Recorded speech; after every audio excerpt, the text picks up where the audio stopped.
the fake identities of the modern world is like, I'm a Democrat voter, I'm a Republican voter, or I'm a Star Wars fan, or I'm a whatever, I'm a gamer, or whatever. All these empty identity markers that people use today in the modern world as imitations of something that was real in the past. I mean, the identity of I'm a Christian, or the identity of I am a Westerner, or the identity of I am an Afrikaner, that comes with a rich history, that comes with values, that comes with principles, that comes with a worldview. Identity of I'm a gamer, or I'm a an Apple fan, I'm an Apple consumer, or I'm transgender. Like that doesn't come with anything. It's empty little shell identities that if you scratch the surface, the whole thing just collapses. But that's what we live with today, and politics has become the same.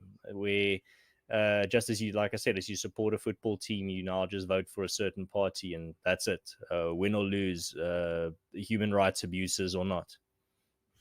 I think sometimes it's easier to adopt those identities because the real identities you mentioned, related to where you come from, your ancestry, those place certain expectations on you, and they put pressure on you, especially the one of being a Christian, right? If I'm if my I mean, I personally don't think there's something wrong with, if I ask somebody if they like video games and then they say, Mm. "Oh yeah, I'm a gamer," Yeah, but he and I but both understand yeah, what he's saying, right? yeah. He's not. But if if he actually thinks that's his whole, uh, his whole thing, that Mm. and he tries to convince me that gaming brings just as much meaning to life as having a family or Mm. looking at a beautiful sunset. At Mm. that point, I wouldn't have to argue with Mm. him. The position would just be silly as he said it.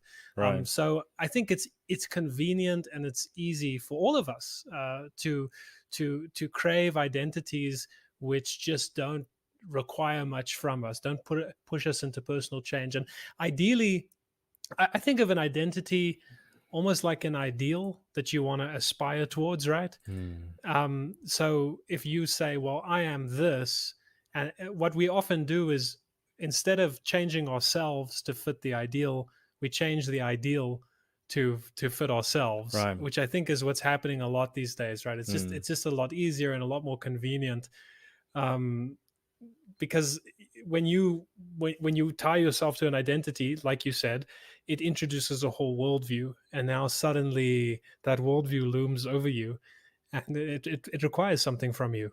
Mm.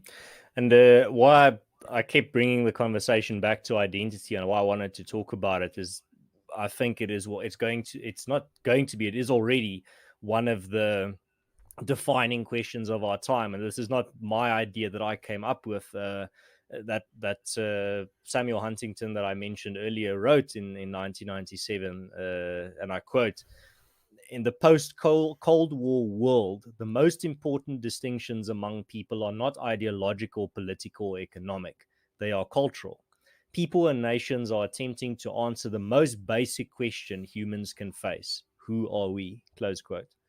That's what everyone on an individual and on a collective level are struggling with. Identity. Who are we? Who am I?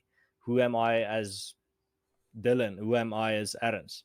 That's the question everyone is trying to answer. Who are we as Afrikaners? Who are we as Christians? Who are we as Westerners? Who are we as South Africans?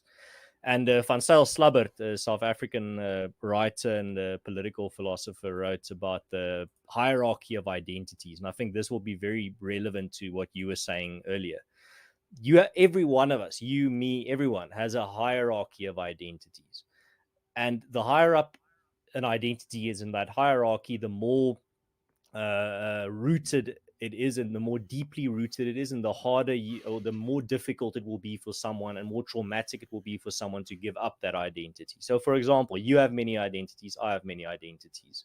Um, you are a Christian, you are an Afrikaner, you are an Afrikaans speaker, you're a man, you're a father, you live in Gauteng, you're a South African, you're a Springbok supporter, you're a gamer, you're a podcaster, you're a YouTuber. All of those things are all different identities, but they're all on a different level. Yeah. I don't think anyone is going to tell you their identity as a Christian is on the same level as their identity as the person that lives in Church Street. But as someone that living in that street is a certain type of identity, or living in a certain town or city in Pretoria or Malmesbury or whatever, it's a level of identity, but it's much lower. So Mm.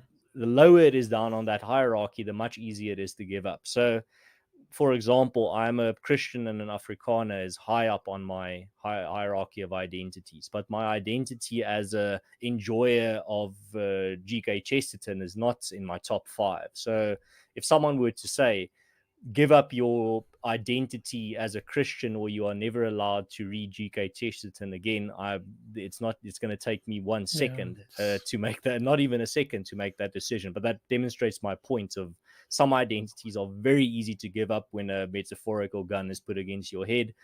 Other ones, giving them up would be so traumatic, it would rip your entire psyche apart.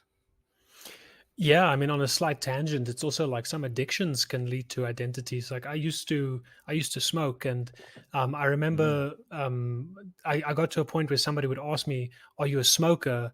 And I said no, and I realized, oh, it's no longer even in the hierarchy, to Yeah, use you your discarded terminology. it. Yeah. Yeah, and some identities have to die in service of higher identities, and sometimes a new identity comes along, like a Christian, and that Or a just not father. only yeah, I mean, and people don't always want that. There's many cases of people who accidentally become a father, if I could just Mm, speak loosely for a moment, and they mm, they don't want that identity, but in a sense the identity is larger than you.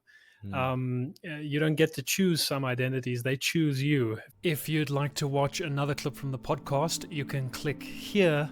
If you're sold on watching the full interview, you can click here. And if you'd like to do a good deed for the day, please like this video and subscribe to the channel. Thank you for being here, and peace be with you.